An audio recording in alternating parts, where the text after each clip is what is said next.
Hi everyone. In this video, I'll show you how to manage vendors in WorldShare Acquisitions.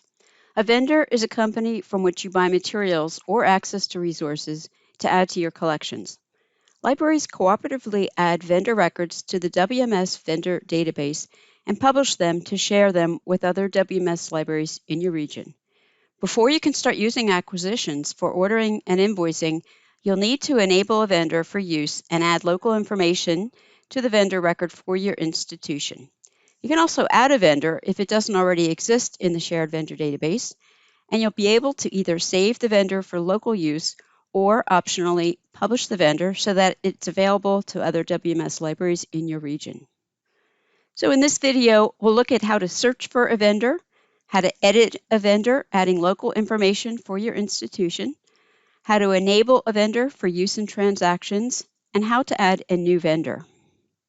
So first, let's take a look at searching for vendors in acquisitions.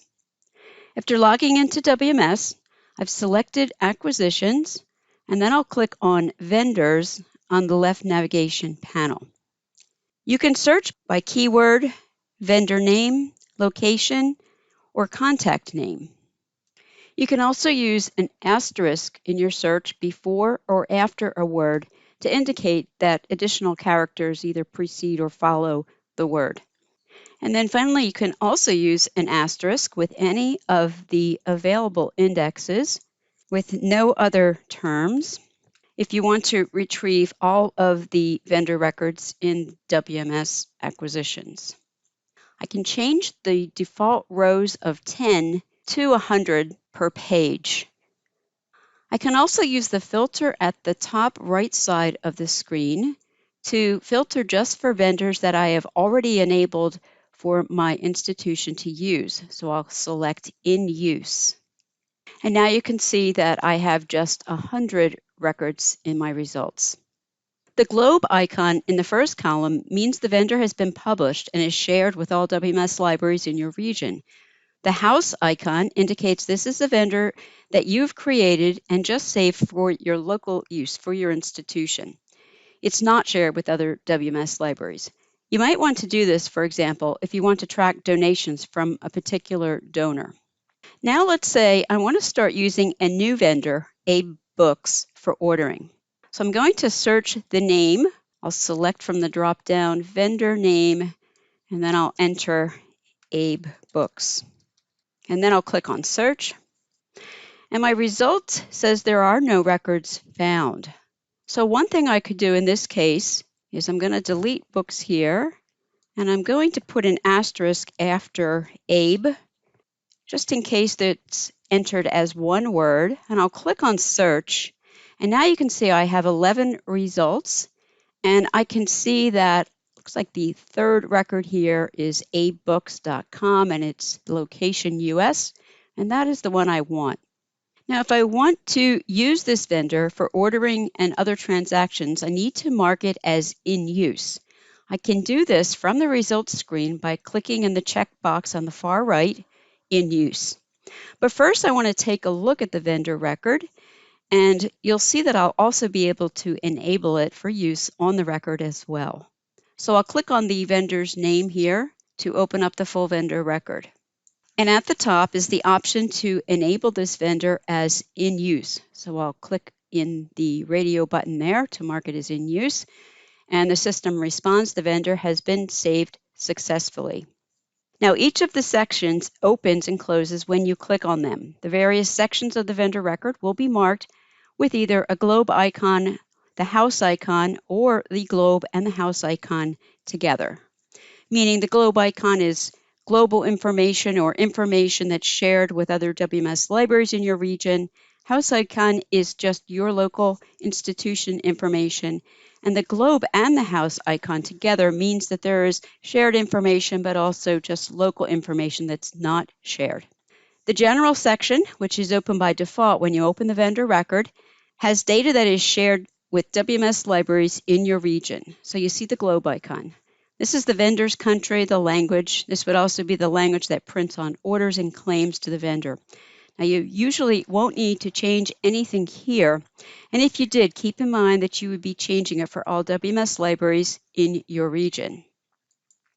The links and login section is for your institution's local information. This might include links to your vendor's FTP site and login information that they've given you. It has the house icon indicating it is just for local use for your institution and not shared. The addresses section has the globe and house icon indicating some of the data is shared, some is just for your institution. The default address is shared, and you can see that you would click on the checkbox here to make one address a default. You can add additional addresses if needed, and this would be added as local information. The contacts section also contains shared and local data fields. You can add new contact for your institution, and notice that for contacts and addresses, you can make them inactive if, for example, an address or a contact changes and is no longer valid. In the Partner Exchange Services section, which is for your institution, this is for uploading vendor files. And if I click on the link here that says Upload File, and then I click on the drop-down for the type, you can upload order or invoice and shelf-ready files in MARC, or order response, invoice, or shelf-ready data in EDIFACT. The identifier section contains shared data fields that pertain to the vendor. For example, the vendor's URL and SAN or standard address number. And the local identifiers section is local data, and it contains a system-supplied vendor number that gets assigned to the vendor when you mark it as in use for your institution. The match code can be used to match the vendor with other accounting systems for your institution. There's also an option to enter your account system ID. Bank account and customer account numbers with the vendor are also local fields that you can populate with your local information. And then the acquisition settings section will allow you to set some default options for using the vendor for various transactions. You can set currency, a default contact, and delivery method.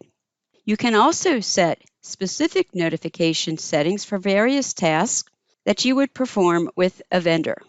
For example, if I click on the Action drop-down, you can see I have options to set ordering, claiming, and so on.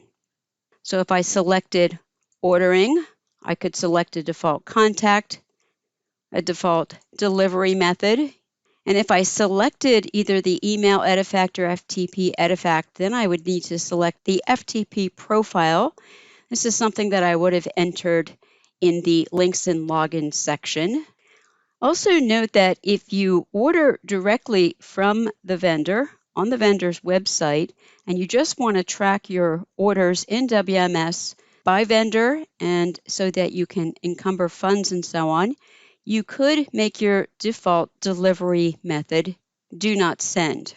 And then when you would place an order using this vendor, the checkbox to notify the vendor would by default be unchecked. Note also that there is a section on EDIFACT notification settings, and these would need to be populated in order to use EDIFACT ordering and claiming. You would need to get the appropriate identifiers from your vendor. We have detailed documentation and training on EDIFACT ordering and claiming to help in configuring these settings in the acquisitions help. And then finally, there is a note section where you can add a note about this vendor, and this is also local information. Now, after making any of these changes, you can click Save at the top. And so I'll go ahead and click on Save, and the system confirms the vendor has been saved successfully. And I've also enabled it for use, so I'm ready to start using my vendor for various transactions. Of course, I'd want to come here and I probably would want to finish with the settings that we just taken a look at before I actually use this vendor. Next, if you have a new vendor that you want to use and you've done a thorough search and cannot find a record for the vendor, you can add a new vendor. To add a new vendor, click on New Vendor over on the left navigation here. And the new vendor record will automatically be set to in use. You must at least enter the vendor's name in order to save the record, and then you can come back later to enter other information and adjust the settings. So I'll enter the name now. And I've entered Louis Angelo. And as I said, I would finish the vendor record as I need, but I'm going to go ahead and click on Save. And the system does confirm the vendor has been saved successfully. And when I first save the record, you're going to see an option that says Publish. Now, when I'm finished editing the record, I can just leave it as a local vendor, and you can see at the top the house icon next to the name of the vendor, Louis Angelo.